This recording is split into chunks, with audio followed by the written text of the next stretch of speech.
What's up, guys? This is Justin Coffin for the 330 Sports Show. This is going to be our Ohio State and Georgia Bulldogs by the numbers breakdown. So I'm going to present a bunch of stuff to you. So thank you for watching, and hope you learned something from this. As Ohio State will travel down to the heart of the South, Atlanta, Georgia, and take on the number one Georgia Bulldogs in the national semifinal in the Chick-fil-A Peach Bowl. That's New Year's Eve, December 31st at roughly an 8 o'clock kickoff time. So this one will be a good one. So let's get into the basic numbers. By the way, Ohio is legalizing sports betting on January 1st. So they're going to lose a whole bunch of money just by not getting it pushed back just a few hours here. But anyway, looking at what Vegas thinks of this game, as of now, Georgia is a 7-point favorite, and the total in this game is 62 points. So looks to be a fairly high scoring game, with Georgia being about a touchdown favorite. What the computers think, the computers, based on ESPN's FPI index, give Georgia about a 57.6 chance to win, which gives Ohio State a 42.4% chance to win. So not an overwhelming, huge underdog, but a slight underdog in this game. Speaking of underdogs, Ohio State is 8-2 since 2012. So pretty good, based on the numbers here. Obviously, most of this was under the Urban Meyer regime. If you look back, 4 of them came in the national championship year in 2014. Obviously knocking off Alabama in the national semifinal was the huge one. Again, Ohio State was the 4 seed then, Alabama the number 1 SEC champ back then as well. Ohio State was given a little bit of, maybe they shouldn't have deserved to make this playoff, whatever. So they can go in. And again, that game was played in New Orleans. This one's in Atlanta, a little different here. But, 85 yards through the heart of the South. We remember Ezekiel Elliott doing that back in early 2015 in the 2014 season, and Ohio State winning that game, and then obviously beating Oregon in the national championship game, knocking off Michigan in 2018. The semifinal loss to Clemson, 2.5-point dogs in that game. That was a tough one. They probably could have won that game. Then the following year in a redemption game, knocking off Clemson in 2020 in the national semifinals, just blowing them out. And Alabama, the 2020 juggernaut that they were, Ohio State really didn't fare well in that game. So last year, 2021, they were not underdogs. This year, so far, they have not been underdogs. 11-1 heading into this game versus Georgia. 6.5 when the line came out. It is now up to 7. So a fairly, comfortable line there at 6.5. If you can get it at 6.5, if you're going to bet Ohio State, that might be the way to go. But a big-time school like Ohio State, who's always in the national conversation, is very rarely in the underdog role. So they're going to come off with, I hate to use the cliche chip on their shoulder, but they're going to come out with something to play for, and hopefully a renewed energy, thinking that, their season was over. And believe me, they're not going to look past this game at all. But they know if they can win this game, they very well could have a rematch versus the team up north. So in the college football national championship game, what a crazy story that would be. But again, taking care of Georgia is first and foremost for the Buckeyes. So let's look into this. Ohio State and Georgia. The teams have only played one time in their history. It's pretty crazy.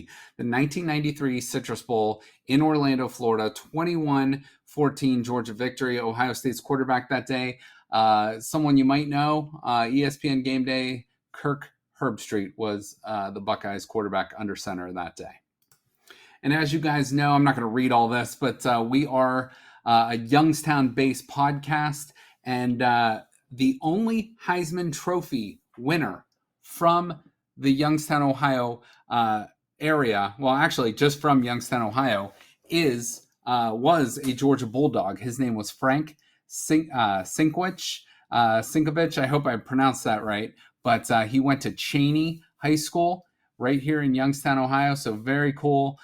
He came to Georgia and led the freshman team in 1939 and eventually went on to win a Heisman Trophy. So really, really cool stuff. So again, Frank Sinkwich, and again, I hope I didn't butcher that name, but very, very cool connection between the Georgia Bulldogs and Youngstown, Ohio, and the Cheney Cowboys. So very cool there. Just to throw in a little did you know with this matchup. All right, so now let's get into Ohio State's offense a little bit, because the Ohio State offense versus the Georgia defense is kind of first and foremost the matchup that people want to see in this game. Ohio State's offense, they are fourth best in run block grade. This is based on PFF in college football. 15th best pass blocking grade in all of college football. Paris Johnson, your left tackle, DeJuan Jones, your right tackle, and Luke Whippler, your center, are considered near elite, if not elite already, based on Pro Football Focus grades. And then both guards for the Buckeyes are considered very good and improving. They might show a little flaws. Matthew Jones and Donovan Jackson, who is definitely has a bright future ahead of him. Georgia's defense is fifth in points allowed. I'll get into that a little bit more in depth here in a minute. 27% on third down conversion rates, which is very, very good. One of the tops in the country. Third in quarterback pressures with 169. However, an interesting note, no player on Georgia's defense has more than 3 sacks this year. I found that to be an interesting note. So maybe by committee, maybe, just getting quarterback pressures and not necessarily getting home. But thought that was an interesting note to share with you guys. Ryan Day put this out there. He said his goal is to get 40 points or more in this game. And so looking into it, the key number for Ohio State is 40. Ohio State is 259-0. 259-0 since 1904 when scoring 40 or more points in a game. So you get to that magic number of 40 and 259 and 0 is a pretty good record to stand by. So let's get in the basics here a little bit. Offense versus defense here. Ohio State scores about 44.5. Georgia gives up just under 13 points. Ohio State is slightly under 500 yards a game. Georgia's defense slightly under 300 yards a game. Ohio State's offense, 7.3 yards per play. Georgia defense, 4.7 yards a play. Ohio State is throwing for about 294 yards per game. Georgia allows about 215 yards per game. And Ohio State, very balanced attack, 198.5 rushing yards. They've rushed it a lot more than they did last year. Georgia, on the defensive side, only allows 77 yards rushing per game. So very stout front for the Georgia Bulldogs. Now, we know the facilitator, the main offensive weapon, or maybe your point guard, however you want to say it. Ohio State's main focus on offense has to be getting CJ Stroud in the right positions to succeed. So this year we know what his numbers are. Has thrown it about 100 times less than he did last year, but 65%. Throwing for about 280 yards a game, a great 37-6 touchdown to interception ratio on the season. So who's he going to be throwing the ball to? Hopefully the dynamic duo of Emeka Egbuka and Marvin Harrison Jr. Marvin Harrison Jr. and Emeka Egbuka join the Ohio State 1,000-yard receivers club, which is a very impressive list here. So Marvin Harrison with 1,157 yards this season, which is fourth best all time, and Emeka Ibuka with 1,039 yards. So that puts them, Marvin Harrison, at fourth all time in a single season, and Emeka Ibuka is ninth all time. He becomes the ninth member of that elusive club. We look, at all the numbers here. So Ohio State, obviously, without Jackson Smith-Njigba and Travion Henderson, two of the best players in the country on offense. Maybe has had a few missteps here and there, but for the most part has not missed a beat. Emeka Ibuka, 66 catches on the year. Julian Fleming, their third wide receiver, with 29 receptions. Harrison Jr. with 72, the unanimous All-American.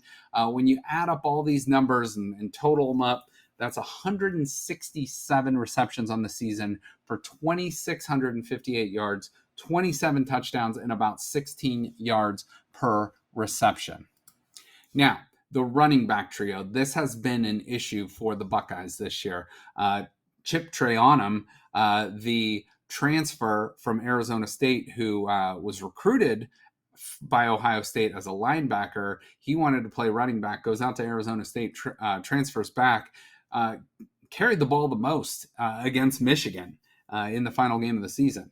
Dallin Hayden, the freshman, had 200-yard games before that, but didn't carry it all that much. Travion Henderson, we know he is the most dynamic running back in the room, but he has battled injuries all year. I do not believe he's going to play, but I have not heard anything to lead me to believe he's going to play. I'll just put it like that. Mayan Williams, by all accounts, is ready to go, healthy. Dallin Hayden should be ready to go, good to go. So if we have those two, I don't think Ohio State should stray from the running game too much. I think they still need to run the ball a little bit in this game and, stretch that Georgia defense out as well. So when you look at these guys, there's a lot of talent in this room, but the key thing is to move the ball, get into manageable second and third down situations for CJ Stroud, that he can take those maybe intermediate, underneath, easier passes and doesn't always have to feel like he has to hit the home run ball for the Buckeyes. So that's just my opinion, but let's see what Hayden and Williams do, and hopefully Henderson's able to play, but I am not counting on it as of today. So let's look at some of these players. Let's get to know them a little bit. Obviously, we know the Buckeyes offense, so I'm not going to spend a whole lot of time on that. But their major playmakers we know in this game are going to be C.J. Stroud, Marvin Harrison Jr., and Paris Johnson, the left tackle, has a huge job to do.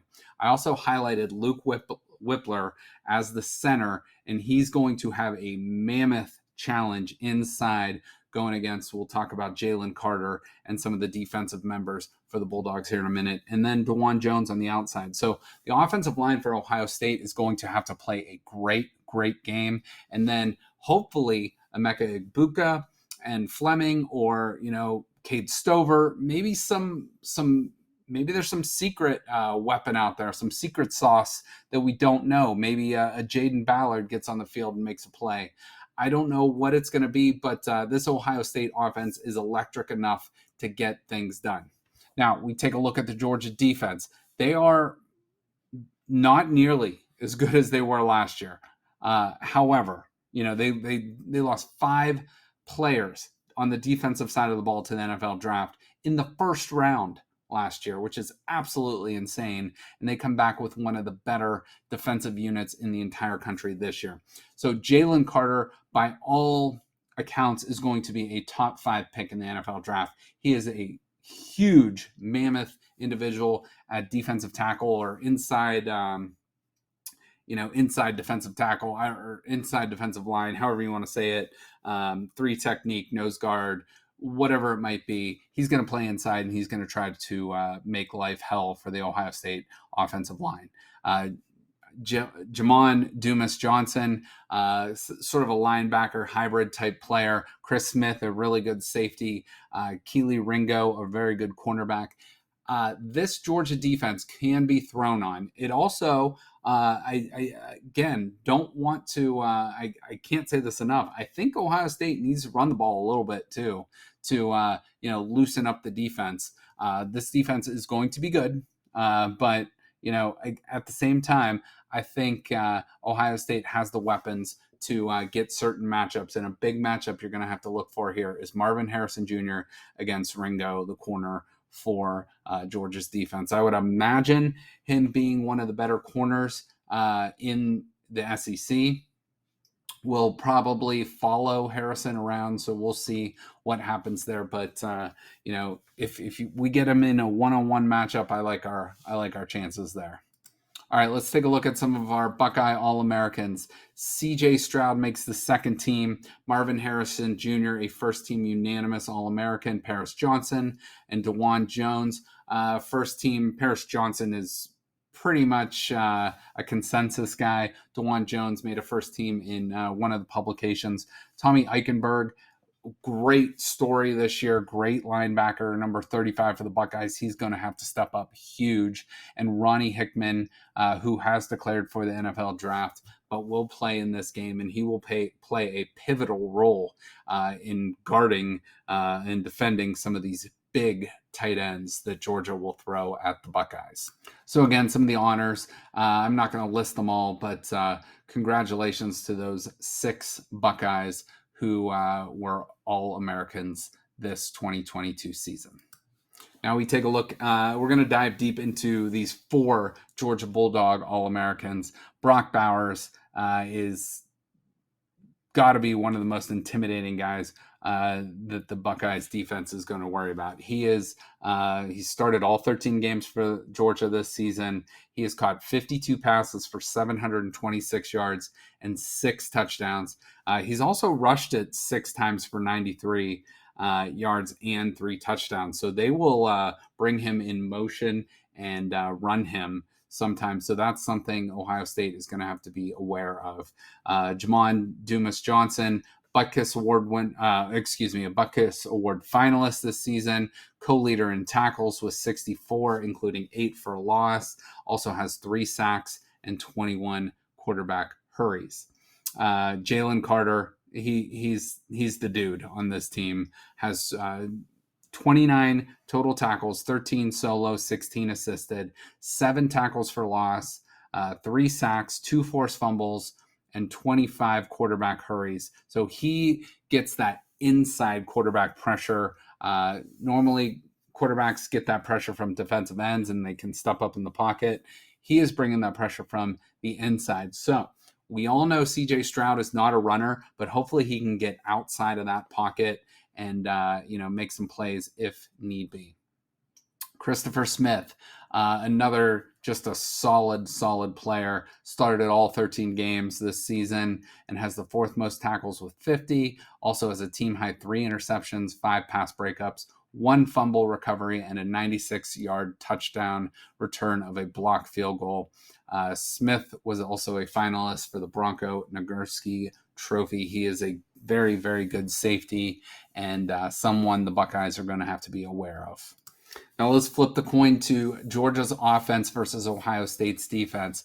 The Bulldogs scoring about 39 points a game, Ohio State allowing about 19 points a game. Georgia, very consistent offense, right about there with the Ohio State with total yardage at 492. Ohio State allowing 304 per game. Georgia offense 7 yards play. Ohio State defense about 4.88 yards per play. 285 of those yards for Georgia are through the air, 207 on the ground. So another very balanced attack. And Georgia, very, very similar numbers on the offensive side of the ball to Ohio State.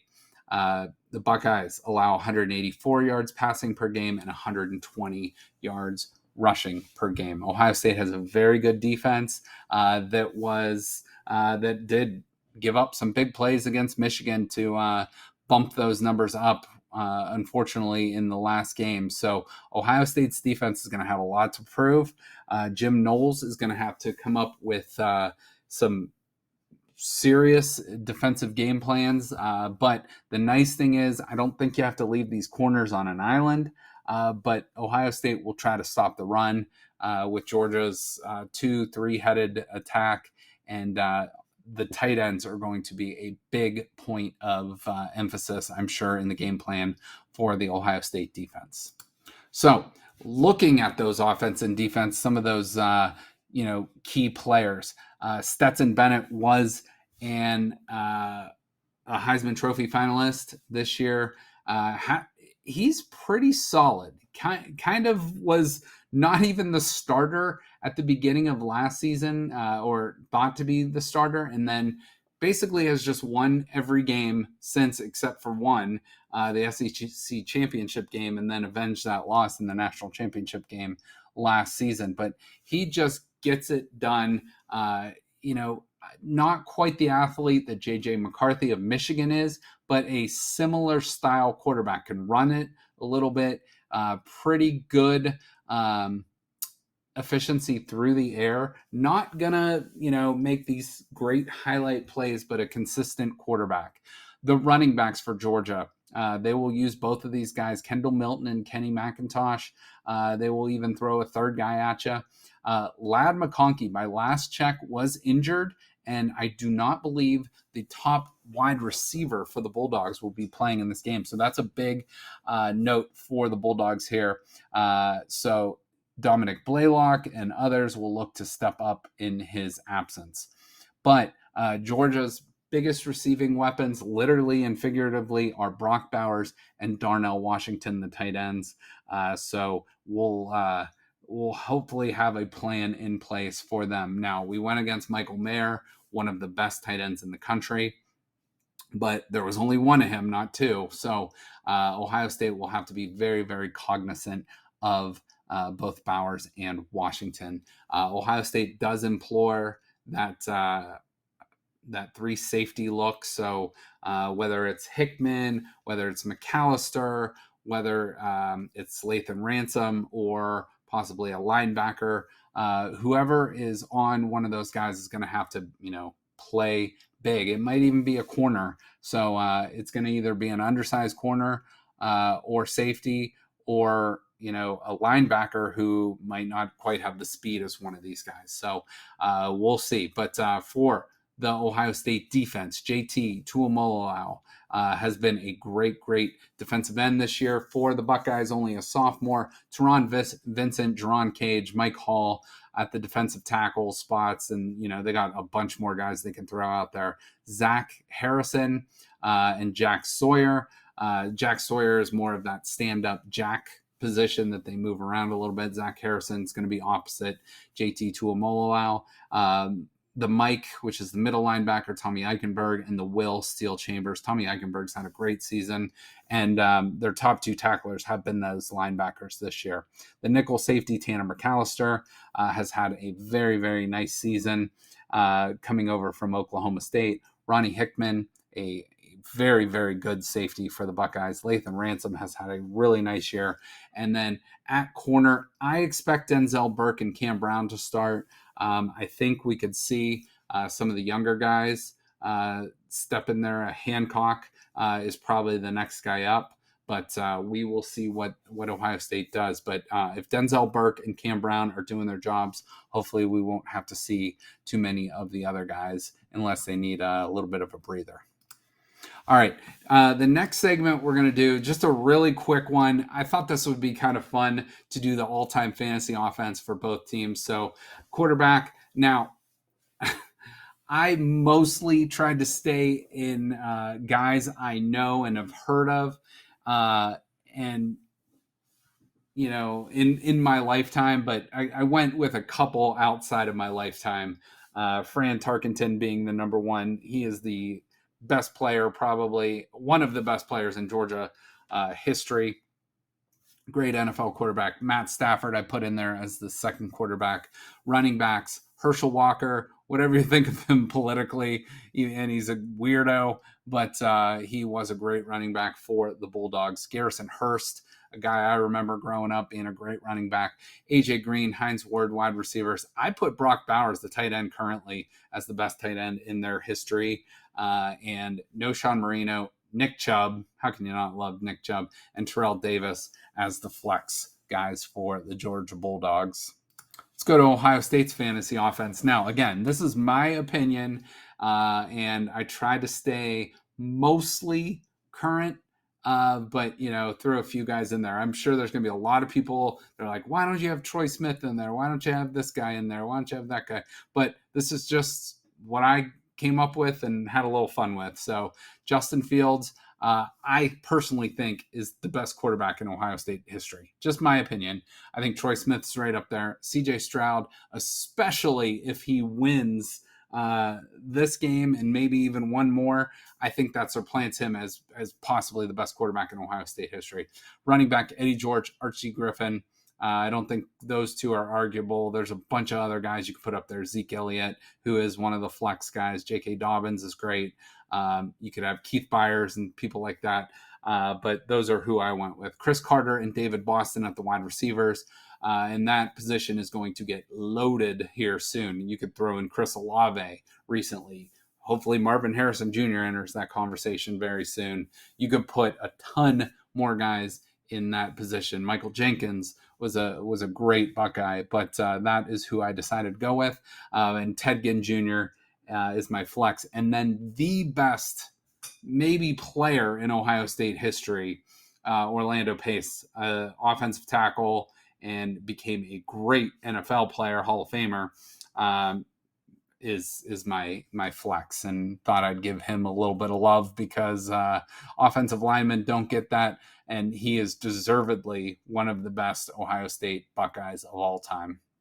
Let's flip it to the defense. This Georgia defense is loaded, and the only area that I had a little bit of trouble was actually at corner, but again, these are mostly my era, and guys, I know there might be some, if a Georgia fan out there ends up stumbling upon this and sees this, they may be like, what are you? You're crazy, but this is who I went with. So, excuse me, Jordan Davis and Richard Seymour at defensive line, David Pollock, now with ESPN at linebacker, a Roquan Smith, recently was traded to the Baltimore Ravens, but a great linebacker for Georgia. At DB, Champ Bailey was one of my favorite players growing up. Just loved watching him play. Keely Ringo, I put him as a current member of the Georgia Bulldogs at defensive back because there was a bunch of guys that were good, but I didn't quite remember them being standouts. At safety, Sean Jones, really good player. Eric Berry, excellent player. Nakobe Dean was kind of that leader of that Georgia Bulldogs defense last year. Fell to like the 5th round, but just an excellent college football player. Justin Houston and Thomas Davis I put as the flex for the Georgia defense. And again, I'm sure I'm going to hear people disagree, and that's fine, but feel free to let me know what you agree, what you disagree with, and what you would change. And then I got Ohio State's fantasy all-time defense. And again, most of these guys from my era or who I remember, but a lot of these guys can be changed up. And so many people could be, inserted and taken out and subbed out. But I went with 11, and this is what I came up with. Now, 2 players from before my time, Jack Tatum at safety, but he is considered by most the best safety in Ohio State history, so I had to put him. And Chris Spielman, who I got to see play in the NFL, but he was before my time as a Buckeye, but one of the best Ohio State players of all time. Defensive line, Chase Young and Joey Bosa. I put Joey Bosa instead of Nick Bosa based on Joey Bosa's career. He won a national championship with Ohio State. Chase Young was just an absolute freak. AJ Hawk, great player for the Buckeyes, during that Jim Tressel era, and did so much good stuff for the Buckeyes. Had a great NFL career. Malcolm Jenkins at DB, Antoine Winfield at DB. Safety, I have Mike Doss, one of my favorite Buckeyes of all time. Jack Tatum at safety. Ryan Shazier, Sean Springs, Mike Vrabel, all unbelievable Buckeyes I have at the flex position there. So you could put Cam Hayward in here. You could put, Nick Bosa. You could put, the list goes on and on and on and on. But these were just something I had a little fun with, put it together for an all-time fantasy defense for the Buckeyes. Again, let me know what you would change, you would put in or sub out, things like that. Love to hear your opinions in the comments. Which brings us to the finale here. We're going to wrap this up in a minute, but you're going to have the number 1 Georgia Bulldogs versus Ohio State. That game is kicking right about 8 o'clock in Atlanta, Georgia. From what I have heard, it should be about 55-45 crowd, maybe 60-40. Even though the game is in Atlanta, about an hour and a half. Basically, this would be like if Cleveland had a dome, Ohio State playing in Cleveland. That's pretty much about how close this game is to the Georgia campus. In the game that will kick off right before this one at 4 p.m. in Glendale, Arizona, you got the number 2 Michigan Wolverines versus the number 3 TCU Horned Frogs. So you got 2 teams from the Big Ten trying to make it. And what would be a more dream scenario for the Big Ten, for Ohio State fans, to get that rematch with Michigan and the Wolverines? But, by all accounts, the betting favorites are Georgia and Michigan going into these games. So let's see what happens. But that's why the games are played, and should be a fun night. Looking forward to a very, very good night of football to end the 2022 year. Now, drop your score prediction in the comments section. Want to wish everybody a happy new year. Go Buckeyes, and appreciate you guys watching the 330 Sports Show. And hopefully we'll have a national championship game preview for you coming in the near future.